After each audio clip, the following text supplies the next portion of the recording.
ઉભા રહ્યો 2 મિનિટ ઉભા રહ્યો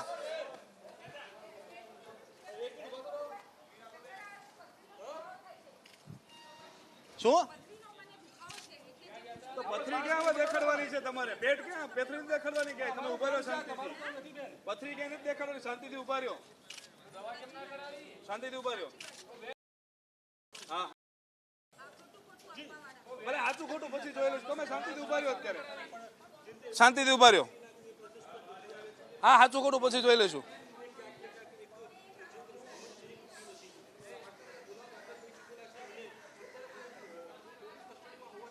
સાહેબ બોલો